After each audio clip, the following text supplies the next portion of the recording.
जय हिंद दोस्तों, आप सभी लोगों का हमारे द पढ़ाई करो चैनल में बहुत बहुत स्वागत है। फ्रेंड्स, झारखंड सीजीएल का जिन लोगों ने पेपर 2 में हिंदी ले रखा है उन लोगों को एक स्टोरी पढ़नी है जिसका नाम है दिल्ली में एक मौत। ये कमलेश्वर प्रसाद के द्वारा लिखी गई ये स्टोरी है। तो चलिए हम स्टार्ट करते हैं। फ्रेंड्स, पहली बात मैं ये बता दूं कि मैं स्टोरी पढ़ा दे रही हूँ या फिर उपन्यास हो गया, ये सबको आप अच्छे से ध्यान से सुनिए। मेरी कोशिश रहती है कि आप लोग बोरिंग नहीं होंगे। एंड सेकेंडरी ये बात है कि जैसे आपने ये पढ़ लिया है तो आपको कैसा भी क्वेश्चन पूछा जाएगा आप आराम से इसको जो है टैकल कर लोगे, मतलब आपसे बन जाएगा क्वेश्चन। इसलिए मेरी कोशिश रहती है कि मैं डिटेल में चीज़ों को बताऊँ ताकि आप लोगों से कोई भी क्वेश्चन छूटे ना। तो चलिए फ्रेंड्स, हम स्टार्ट करते हैं जिस कहानी का नाम है दिल्ली में एक मौत।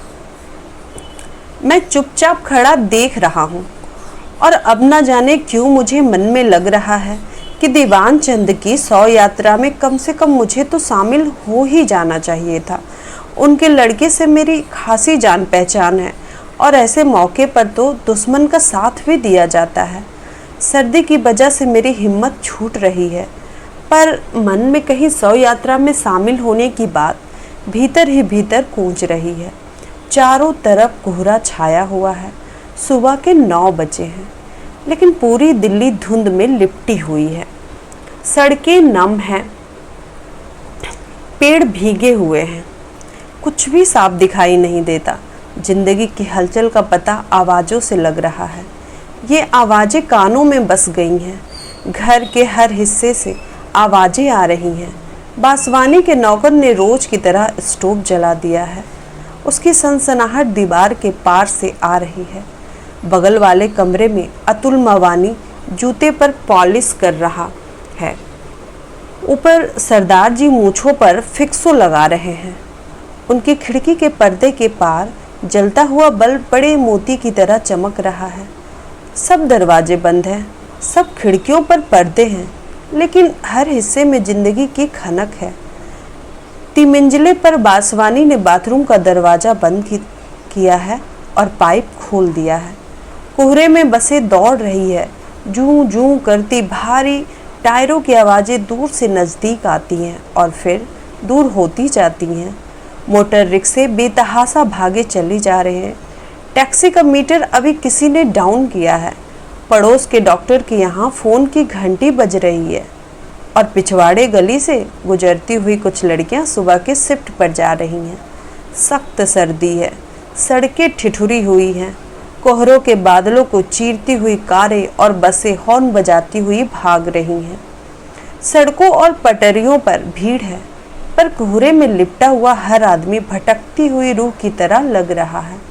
वे रूह चुपचाप धुंध के समुद्र में बढ़ती जा रही हैं। बसों में भीड़ है। लोग ठंडी सीटों पर सिकुड़े हुए बैठे हैं और कुछ लोग बीच में ही ईसा की तरह सलीब पर लटके हुए हैं, बाहें पसारे।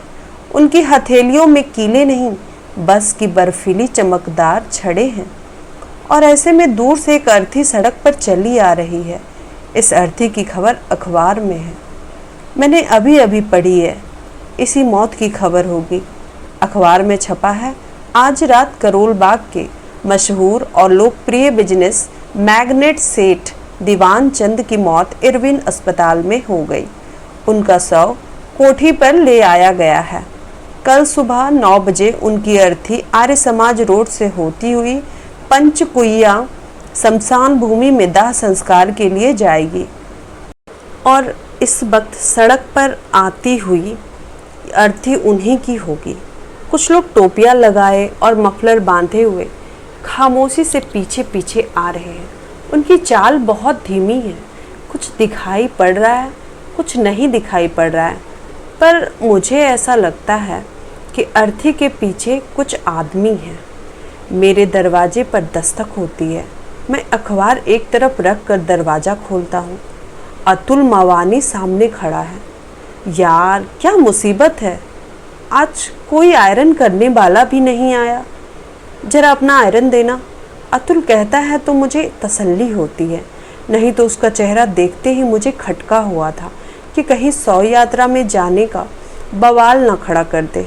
मैं उसे फौरन आयरन दे देता हूँ और निश्चित हो जाता हूँ कि अतुल अब अपनी पेंट पर लोहा करेगा और दूतावासों के चक्कर काटने के लिए निकल जाएगा। जब से मैंने अखबार में सेठ दीवान चंद की मौत की खबर पढ़ी थी, मुझे हर क्षण यही खटका लगा था कि कहीं कोई आकर इस सर्दी में शव के साथ जाने की बात ना कह दे। बिल्डिंग के सभी लोग उनसे परिचित थे और सभी शरीफ दुनियादार आदमी थे। तभी सरदार जी का नौकर जीने से भड़बड़ाता हुआ आया और दरवाज़ा खोलकर बाहर जाने लगा। अपने मन को और सहारा देने के लिए मैंने उसे पुकारा, धर्मा कहाँ जा रहा है? सरदार जी के लिए मक्खन लेने, उसने वहीं से जवाब दिया। तो लगे हाथों लपक कर मैंने भी अपनी सिगरेट मंगवाने के लिए उसे पैसे थमा दिए थे। सरदार जी नाश्ते के लिए मक्खन मंगवा रहे हैं, इसका मतलब है कि वे भी शव यात्रा में शामिल नहीं हो रहे हैं। मुझे कुछ और राहत मिली। जब अतुल मवानी और सरदार जी का इरादा शव यात्रा में जाने का नहीं है तो मेरा कोई सवाल ही नहीं उठता। इन दोनों को या वासवानी परिवार का ही सेठ दीवान चंद के यहाँ ज़्यादा आना जाना था। मेरी तो 4-5 बार की मुलाकात भर थी। अगर ये लोग ही शामिल नहीं हो रहे हैं तो मेरा सवाल ही नहीं उठता। सामने बारजे पर मुझे मिसेज बासवानी दिखाई पड़ती हैं। उनके खूबसूरत चेहरे पर अजीब सी सफ़ेदी और होठों पर पिछली शाम के लिपस्टिक की हल्की लाली अभी भी मौजूद थी। गाउन पहने हुए ही वे निकली हैं और अपना जूड़ा बांध रही हैं। उनकी आवाज़ सुनाई पड़ती है, टैस्लर जरा मुझे पेस्ट देना प्लीज़। मुझे और राहत मिलती है। इसका मतलब है कि मिस्टर वासवानी भी मैयत में शामिल नहीं हो रहे हैं। दूर आर्य समाज रोड पर वह अर्थी बहुत आहिस्ता आहिस्ता बढ़ती आ रही है।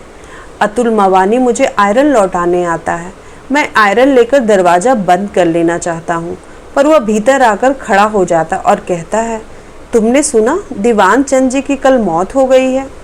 मैंने अभी अखबार में पढ़ा है। मैं सीधा सा जवाब देता हूँ ताकि मौत की बात आगे ना बढ़े। अतुल मवानी के चेहरे पर सफ़ेदी झलक रही है। वह सेव कर चुका है। वह आगे कहता है, बड़े भले आदमी थे दीवान चंद। यह सुनकर मुझे लगता है कि अगर बात आगे बढ़ गई तो अभी शव यात्रा में शामिल होने की नैतिक जिम्मेदारी हो आएगी। इसलिए मैं कहता हूँ, तुम्हारे उस काम का क्या हुआ? बस मशीन आने भर की देर है। आते ही अपना कमीशन तो खड़ा हो जाएगा। यह कमीशन का काम भी बड़ा बेहुदा है, पर किया क्या जाए। 8-10 मशीनें मेरे थ्रू निकल गई तो अपना बिजनेस शुरू कर दूंगा। अतुल मवानी कह रहा है, भाई शुरू में जब मैं यहाँ आया था तो दीवान चंद जी ने बड़ी मदद की थी मेरी। उन्हीं की वजह से कुछ काम धाम मिल गया था। लोग बहुत मानते थे उन्हें। फिर दीवान चंद का नाम सुनते ही मेरे कान खड़े हो जाते हैं। तभी खिड़की से सरदार जी सिर निकाल कर पूछने लगते हैं, मिस्टर मवानी कितने बजे चलना है? वक्त तो 9 बजे का था। शायद सर्दी और कोहरे की वजह से कुछ देर हो जाए, वह कह रहा है। और मुझे लगता है कि यह बात शव यात्रा के बारे में ही है। सरदार जी का नौकर धर्मा मुझे सिगरेट देकर जा चुका है और ऊपर मेज पर चाय लगा रहा है। तभी मिसेज वासवानी की आवाज़ सुनाई पड़ती है, मेरे ख्याल से प्रमीला वहाँ जरूर पहुँचेगी। क्यों लग पहुँचना तो चाहिए। तुम जरा जल्दी तैयार हो जाओ। कहते हुए मिस्टर वासवानी बारजे से गुजर गए हैं। अतुल मुझसे पूछ रहा है, शाम को कॉफ़ी हाउस की तरफ आना होगा? शायद चला आऊं। कहते हुए मैं कंबल लपेट लेता हूँ और वह वापस अपने कमरे में चला जाता है। आधे मिनट बाद ही उसकी आवाज़ फिर आती है, भाई बिजली आ रही है? मैं जवाब दे देता हूँ, हाँ आ रही है। मैं जानता हूँ कि वह इलेक्ट्रिक रोड से पानी गर्म कर रहा है, इसलिए उसने यह पूछा है। पॉलिश बूट पॉलिश वाला लड़का हर रोज की तरह अदब से आवाज़ लगाता है और सरदार जी उसे ऊपर पुकार लेते हैं। लड़का बाहर बैठकर पॉलिश करने लगता है और वह अपने नौकर को हिदायतें दे रहे हैं। खाना ठीक 1 बजे लेकर आना, पापड़ भून कर लाना और सलाद भी बना लाना। मैं जानता हूँ सरदार जी का नौकर कभी वक्त से खाना नहीं पहुँचाता और ना उनके मन की चीज़ें ही पकाता है। बाहर सड़क पर कोहरा अभी भी घना है। सूरज की किरणों का पता नहीं है। कुलचे छोले वाले वैष्णव ने अपनी रेड़ी लगाकर लाकर खड़ी कर ली है। रोज की तरह वह प्लेटें सजा रहा है। उनकी खनखनाहट की आवाज़ आ रही है। 7 नंबर की बस छूट रही है। सूलियों पर लटके ईसा उसमें चले जा रहे हैं। क्यू में खड़े और लोगों को कंडक्टर पेशगी टिकट बांट रहा है। हर बार जब भी वह पैसे वापस करता है तो रेजगारी की खनक यहाँ तक आती है। धंध में लिपटी रूहों के बीच काली वर्दी वाला कंडक्टर शैतान की तरह लग रहा है। और अर्थी अब कुछ और पास आ गई है। नीली साड़ी पहन लूं? मिसेज वासवानी पूछ रही है। वासवानी के जवाब देने की घुटी घुटी आवाज़ से लग रहा है कि वह टाई की नॉट ठीक कर रहा है। सरदार जी के नौकर ने उनका सूट ब्रश से साफ करके हैंगर पर लटका दिया है और सरदार जी शीशे के सामने खड़े पगड़ी बांध रहे हैं। अतुल मवानी फिर मेरे सामने से निकला है। पोर्टफोलियो उसके हाथ में है। पिछले महीने बनवाया हुआ सूट उसने पहन रखा है। उसके चेहरे पर ताजगी है और जूतों पर चमक। आते ही वह मुझे पूछता है, तुम नहीं चल रहे हो? और मैं जब तक पूछूं कि कहाँ चलने की वह पूछ रहा है, वह सरदार जी को आवाज़ लगाता है, आइए सरदार जी, अब देर हो रही है, 10 बज चुका है। 2 मिनट बाद ही सरदार जी तैयार होकर नीचे आते हैं कि बासवानी ऊपर से ही मवानी का सूट देखकर पूछता है, ये सूट किधर सिलवाया? उधर खान मार्केट में बहुत अच्छा सिला है, टेलर का पता हमें भी देना। फिर वह अपनी मिसेस को पुकारता है, अब आ जाओ डियर। अच्छा मैं नीचे खड़ा हूँ, तुम आओ। कहता हुआ वह भी मवानी और सरदार जी के पास आ जाता है और सूट को हाथ लगाते हुए पूछता है, लाइनिंग इंडियन है? इंग्लिश? बहुत अच्छा फिटिंग है, कहते हुए टेलर का पता डायरी में नोट करता है। मिसेज वासवानी बारजे पर दिखाई पड़ती हैं। अर्थी अब सड़क पर ठीक मेरे कमरे के नीचे है। उसके साथ कुछ एक आदमी हैं। 1-2 कारें भी हैं जो धीरे धीरे रेंग रही हैं। लोग बातों में मशगूल हैं। मिसेज वासवानी जूड़े में फूल लगाते हुए नीचे उतरती हैं तो सरदार जी अपनी जेब का रुमाल ठीक करने लगते हैं। और इससे पहले कि वे लोग बाहर जाएं, वासवानी मुझसे पूछता है, आप कहीं चल रहे हैं? आप चलिए, मैं आ रहा हूँ, मैं कहता, पर दूसरे ही क्षण मुझे लगता है कि उसने मुझसे कहाँ चलने को कहा है। मैं अभी खड़ा सोच ही रहा हूँ कि वे चारों घर के बाहर हो जाते हैं। अर्थी कुछ और आगे निकल गई है। एक कार पीछे से आती है और अर्थी के पास धीमी होती है। चलाने वाले साहब 100 यात्रा में पैदल चलने वाले एक आदमी से कुछ बात करते हैं और कार सर से आगे बढ़ जाती है। अर्थी के साथ पीछे जाने वाली दोनों कारें भी उसी कार के पीछे सरसराती हुई चली जाती हैं। मिसेज वासवानी और वे तीनों टैक्सी स्टैंड की ओर जा रहे हैं। मैं उन्हें देखता रहता हूँ। मिसेज वासवानी ने फर कॉलर डाल रखा है और शायद सरदार जी अपने चमड़े के दास्ताने पहने हैं और वे चारों टैक्सी में बैठ जाते हैं। जब टैक्सी इधर ही आ रही है और उसमें से खिलखिलाने की आवाज़ मुझे सुनाई पड़ रही है, वासवानी आगे सड़क पर जाती अर्थी की ओर इशारा करते हुए ड्राइवर को कुछ बता रहा है। मैं चुपचाप खड़ा सब देख रहा हूँ और अब ना जाने क्यों मुझे मन में लग रहा है कि दीवान चंद की 100 यात्रा में कम से कम मुझे तो शामिल हो ही जाना चाहिए था। उनके लड़के से मेरी खासी जान पहचान है और ऐसे मौके पर तो दुश्मन का साथ भी दिया जाता है। सर्दी की वजह से मेरी हिम्मत छूट रही है, पर मन में कहीं 100 यात्रा में शामिल होने की बात भीतर ही भीतर पूछ रही है। उन चारों की टैक्सी अर्थी के पास धीमी होती है। मवानी गर्दन निकाल कर कुछ कहता है और दाहिने से रास्ता काटते हुए टैक्सी आगे बढ़ जाती है। मुझे धक्का सा लगता है और मैं ओवरकोट पहनकर चप्पलें डालकर नीचे उतर आता हूँ।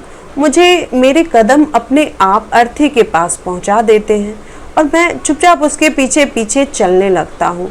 4 आदमी कंधा दिए हुए हैं और 7 आदमी साथ चल रहे हैं। 7वां मैं ही हूँ और मैं सोच रहा हूँ कि आदमी के मरते ही कितना फर्क पड़ जाता है।